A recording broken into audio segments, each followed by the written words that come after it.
does the league provide for you guys as players to kind of help you try to filter through some of the hate and negative things that come through on social media? I think that honestly, I don't know what our league does to help with that. If they really do anything, you can put out statements as much as you want, but at the end of the day, you're in an entertainment business. That's when mental toughness comes in. If you're going to live by praise, you're going to die by the hate. And so I think that's on the individual person to have mental toughness. Some people can deal with it, some people can't. And I think you can see the ones who can. And unfortunately, there are some who can't. And it's not beneficial to them. But you can't control what other people say or what other people do. All you can do is control yourself, how you treat people. Speak up, and support people who, maybe don't have a voice or don't have the courage to do that. But it's one of those things. You're in the entertainment business and you have to expect it. How do you try to filter through some of that stuff, or you just avoid it? I don't know if you guys don't know, but I don't care. I don't care. And I think that's with the good stuff, like the meme, I think that's funny and it's cool, but is that my whole identity and that's what I'm thriving on? No, it's not. I think it's funny. But yeah, I just don't care. I think people are funny, people are dumb, and they let them do them. I'm just going to stay in my. Sophie Cunningham has taken a subtle shot at Alyssa Thomas following the controversy surrounding her suspension. After Alyssa publicly expressed her frustration, saying she couldn't believe she was suspended for one game and felt she had been treated unfairly, Sophie responded with what many saw as a clever little jab aimed directly at those comments.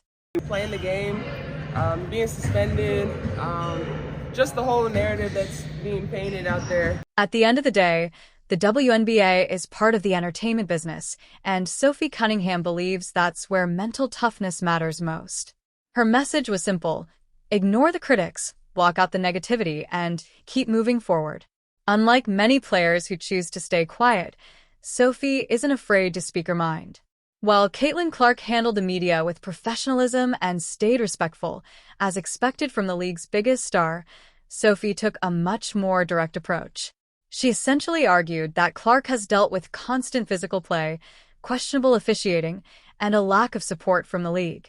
So when players complain about receiving suspensions, her response is straightforward: accept it and move on.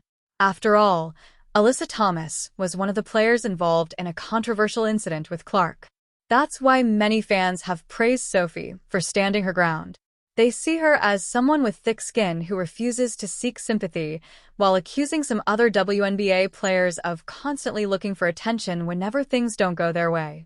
Meanwhile, sections of the media continue pushing the narrative that Caitlin Clark is being portrayed as a crybaby, creating even more debate around the situation. I really don't like a lot of the messaging around Caitlin Clark, and I feel like if you're paying attention, you would notice there's a subtle infantilizing of her, or a damsel in distress of her, oh, poor Caitlin Clark, she's going up against all these animals who are brutalizing her. She's being attacked, she's being targeted, she's being assaulted on the court, she's playing basketball. And the girls are playing rough, all of them.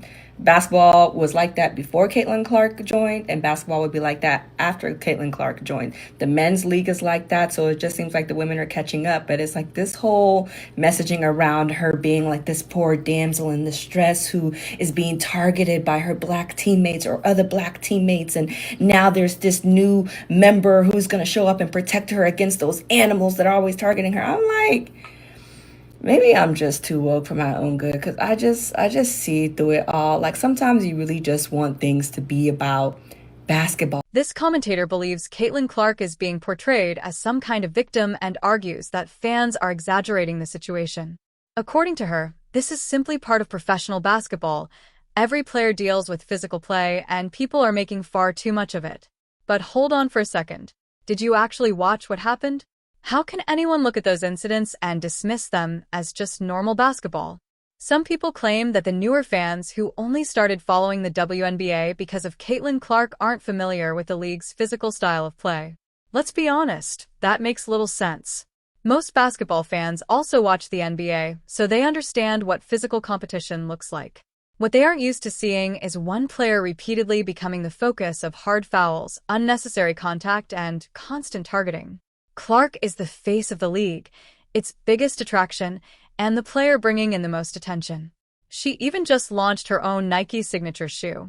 Instead of celebrating and supporting the player driving the league's popularity, many opponents seem determined to make her the primary target every time she steps on the court.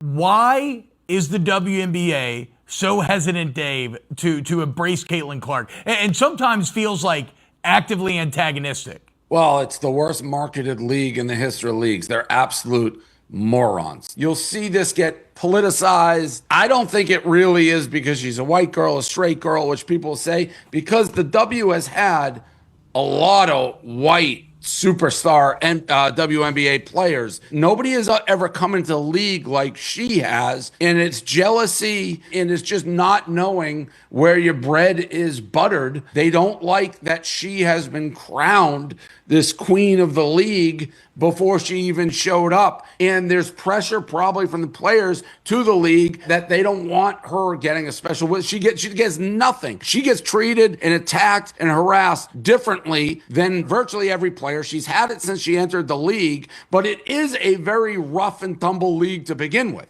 Like there's other UC chippy plays and things like that, but people are watching Caitlin specifically. People are watching the league specifically for Caitlin, and you see her getting abused and no whistle and no suspensions, and you'd have quotes from team owners, from players, from the commissioner that was just asinine. They just don't want to accept how important she is. The only reason they are flying private is because of her. The only reason they have a new CBA is because of her. But somehow it's seen as a sign of disrespect to like the players that came before or whatever if you give her her flowers for that. It seems to happen almost every game, and it's not only the players drawing criticism.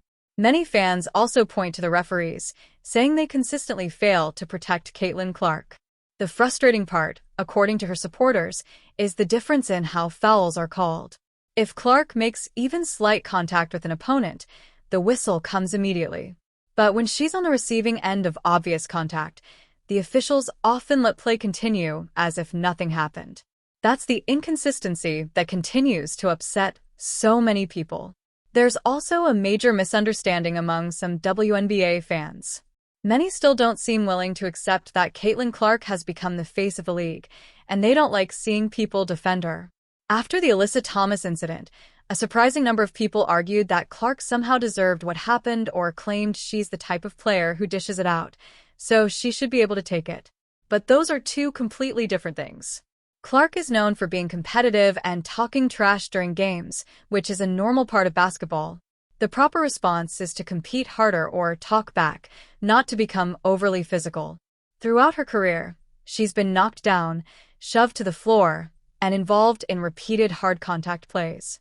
Many fans believe that's gone far beyond ordinary basketball. If this kind of treatment were truly normal, they'd argue, it would be happening to everyone in the league. Instead, they believe it happens to Clark far more often than anyone else, and that's why the debate continues to grow. Ever notice when Caitlin Clark is the victim, she never plays the role of the victim? She always takes the high road in these situations. She did it back in the day with Angel Reese. All these controversies. I love what Caitlin Clark said. I do love that she took the high road here, saying this cannot happen to any player in the league, no matter what the situation is, players, coaches, whatever. But she also took the time, which I loved, to basically told the league to be better communicating. She also mentioned the officiating very subtly. I'm going to say it with an exclamation point. The bad officiating in the WNBA has led to most of this minutia. Yeah, most of this controversy. All of these controversies. Be better, officials. Is there an agenda here that I don't know about? Speaking of agendas, congratulations to Caitlin Clark. 3 straight years named and voted an All-Star Game starter. That's the great news. 2nd most votes by the fans for Caitlin Clark. The media, 3rd most votes for Caitlin Clark by members of the media. What about other players in the WNBA? How do they feel about Caitlin Clark and how she is as a guard? Well, they ranked her 11th. 11th best among guards. It's unbelievable that people still need this situation explained to them. Some continue to act as if Caitlin Clark is trying to play the victim, but anyone who regularly watches her games can see why so many fans believe she's being targeted. That's why this conversation keeps coming up. As for Sophie Cunningham, you've got to respect how direct she is. She isn't afraid to speak her mind or say exactly what she believes, and that's one of the reasons so many fans appreciate her honesty. She tells it like she sees it, and many people feel that's exactly what the league needs right now. What do you think about this entire situation? Let me know your thoughts in the comments below. If you enjoyed the video, don't forget to like, subscribe, and I'll see you in the next one.